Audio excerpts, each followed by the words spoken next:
With an assumable mortgage, the buyer gets not only the seller's home, they also get their mortgage payment. So if they're locked into a super low interest rate, the buyer gets that interest rate. Literally every buyer should be assuming the seller's mortgage. So apparently this does not work for every single mortgage type. Also, they get the mortgage payment, but what happens with the delta between the mortgage balance and the market value of the property? Let's get into it. Welcome back to House Rich, the first time homebuyer show where we help millennials figure out where do I get started in real estate and how to build generational wealth. Today we're talking assumable mortgages. So sorry, assumable mortgages don't apply to most mortgages because assumable mortgages don't work with conventional loans. Sorry to bust your bubble.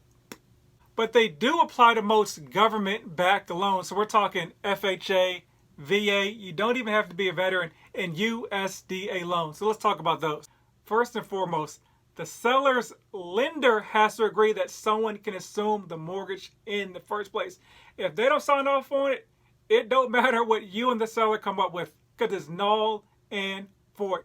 So now let's talk about the FHA loan. So the seller first has to meet their basic FHA requirements, such as, one, they have to be living in the property, and then two, they have to have lived in the property for a year. Now that we got that out of the way, let's talk about the buyer. The buyer has to meet the normal FHA requirements that they normally would. Minimum credit guidelines for an FHA loan are 500 at 10% down, but more than likely it's going to be at least a 580 at 3.5% down as far as your credit score and down payment. You also have to live in the property as your primary residence. In the future, plan to live there for at least a year and then meet all the other basic guidelines as far as your debt to income ratio and so forth. But yeah, those are the basics for an FHA loan. Now let's talk VA loans. Believe it or not, you don't have to be a veteran in order to assume a VA loan.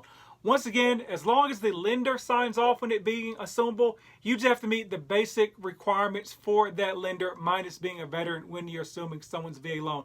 Also, you have to most likely pay a VA upfront funding fee. That's something that veterans pay because there's a 0% down requirement for a VA loan. So once again, your basic requirements are typically you'll need about a 620 to qualify for a VA loan. Even though technically there's no minimum credit score, you have to meet all the other basic debt to income ratio requirements just like you would for any other loan. Now let's talk about USDA loans. It's the exact same thing. You have to meet the USDA loan requirements. And so the number one USDA loan requirement, however, is that the property has to be in a USDA approved area. And of course, if they have a USDA loan, that property has to be in the area to begin with. So you've already meet that checkpoint for the USDA loan.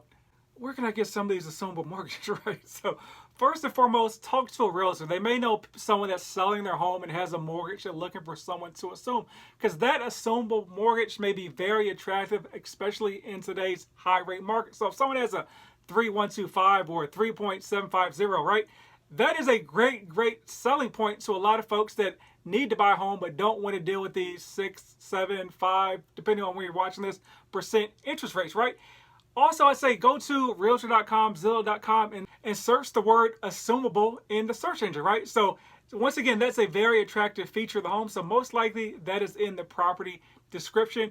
Also search pre-foreclosure because that's someone that cannot pay their mortgage, but it may not because the rate is high. They may have stumbled across some sort of financial hardship, unfortunately, and they may be able to work with you and the lender as well to have somebody take over the mortgage.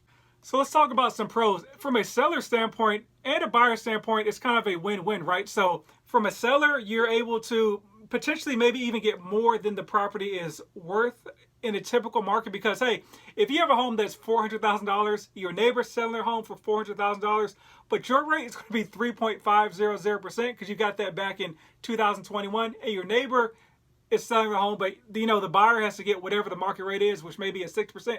You're obviously in a way better position when it comes to selling your home. Also, an appraisal is not required when you're assuming a mortgage, so that's even less fees for the buyer. But definitely still get an inspection though. Very few cons in my opinion. I mean, one con technically is you can't shop around, but if you're getting like a 3% rate and rates right now are at 6%, they're expected to be like a 6% through 2023.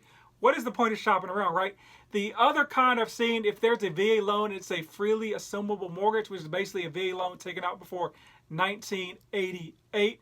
is that there could be some sort of issues as far as the seller still being liable for payments from a financial standpoint if the buyer doesn't meet their financial obligations. So make sure that's done correctly there. And confirm with the lender that there's no issues and who is on the hook if the bill isn't paid. All right, and let's talk about what happens with this delta, right? So with an assumable mortgage, you're taking over the seller's mortgage. But let's say that that mortgage is now $200,000, but home prices have gone up. So now that home price, the market value is $300,000.